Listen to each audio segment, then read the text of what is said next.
Luchas sociales en la primera mitad del siglo XX en Costa Rica.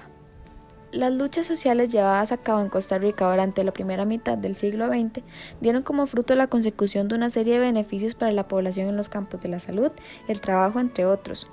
Estas se extendieron en la segunda parte de ese siglo hasta la actualidad. Estos procesos históricos son los que han dado beneficios, estabilidad y desarrollo a nuestro país para defender y luchar porque las mismas no desaparezcan y más bien se valoren.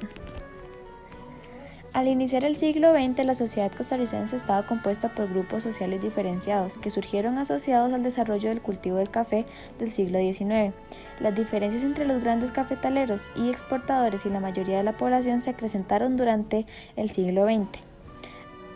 Al interior de la actividad cafetera había diferencias entre pequeños agricultores que vendían la cosecha a otros productores. Por lo general, los pequeños cafetaleros eran los más perjudicados ante las fluctuaciones en el valor del producto, pues estas afectaban el precio que les ofrecían por la fruta, el plazo para pagar o las condiciones para recibir el café. Gracias a las luchas sociales en Costa Rica se dieron beneficios para la población en los campos de la salud, trabajo, entre otros que se extendieron en la segunda parte del siglo hasta la actualidad.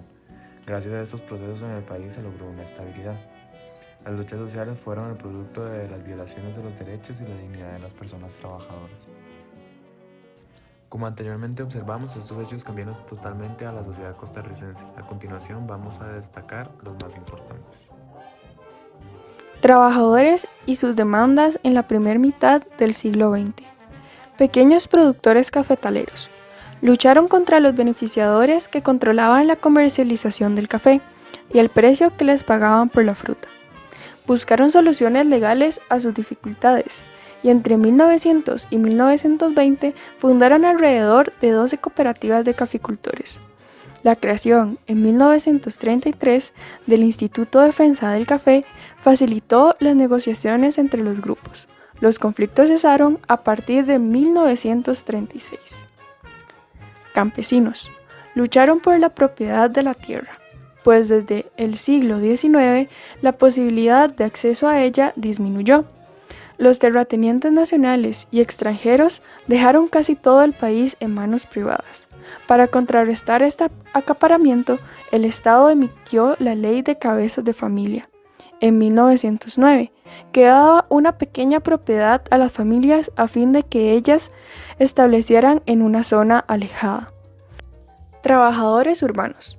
Se trata de empleados de industrias, talleres, oficinas, comercios y servicios del Estado. Todos luchaban contra salarios bajos, jornadas de trabajo irregulares, altos precios de los artículos de consumo, precios de los alquileres y malas condiciones laborales. Fundaron asociaciones mutualistas y crearon cajas de ahorro para ayudar a sus afiliados, pero no constituyeron un movimiento sólido. En 1901 se fundó la Liga de Obreros en San José, con la intención de ingresar en la política, pero pronto se disolvió. Trabajadores bananeros. Se enfrentaron a la compañía bananera debido a la explotación de la mano de obra. La Unit Fruit Company imponía condiciones insalubres de trabajo, largas jornadas, pago con boletas que solo se podían cambiar en los comisariatos de la compañía, choques culturales entre los trabajadores, precarias condiciones de vida de las barrancas. Movimientos trabajadores en la primera mitad del siglo XX. Los primeros movimientos de trabajadores urbanos buscaban resolver un problema inmediato, como el aumento salarial, debido a la creciente explotación de los trabajadores, incluidos niños y mujeres. Provocó un cambio en las luchas que se orientaron al establecimiento de normas laborales, como jornada de 8 horas y la creación de una legislación sobre riesgos de trabajo. Uno de estos movimientos correspondía a los trabajadores de la compañía bananera, quienes estaban sujetos a las normas de la UFCO. Las duras condiciones laborales provocaron que se dieran huelgas para solicitar mejoras como el establecimiento de dispensarios médicos. Lamentablemente, algunas huelgas se volvieron tan violentas que murieron algunos de los trabajadores. Con el avance de la organización sindical y su participación en los asuntos políticos, se fortaleció el movimiento obrero. Esto posibilitó a los trabajadores expresar públicamente sus demandas. Como consecuencia, las huelgas se tornaron cada vez más frecuentes. Por ejemplo, entre 1927 y 1928 se efectuaron 70 movimientos huelguísticos, se fundaron 15 nuevos sindicatos y se reportaron 10 conflictos por problemas de tierra en Guanacaste.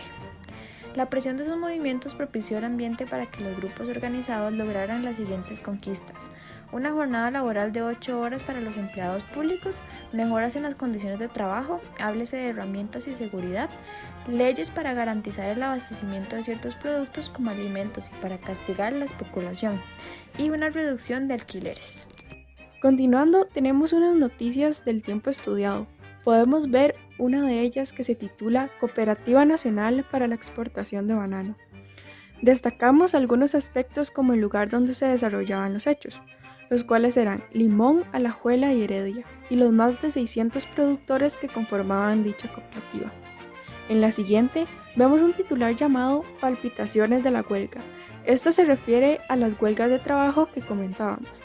Acá se ven todas las consecuencias que trajeron las huelgas, como el paro de los tranvías, suspensión de luz, escasez de agua, entre algunos otros.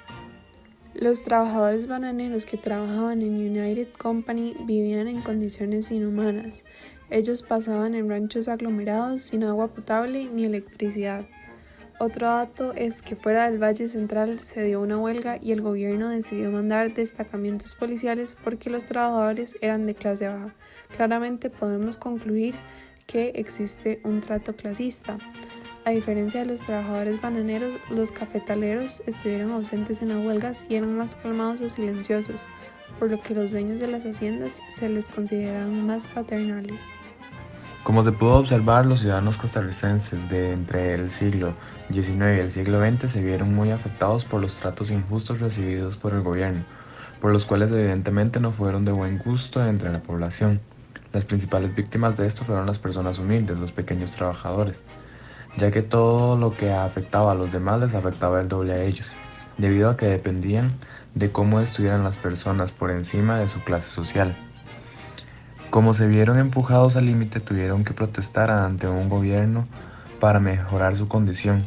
Así fue como muchos trabajadores de distintos sectores y clases sociales empezaron a demandar y protestar por mejoras en ámbitos como el trabajo para poder desempeñar su labor de la mejor manera y principalmente de una manera segura para ellos y la economía de su hogar.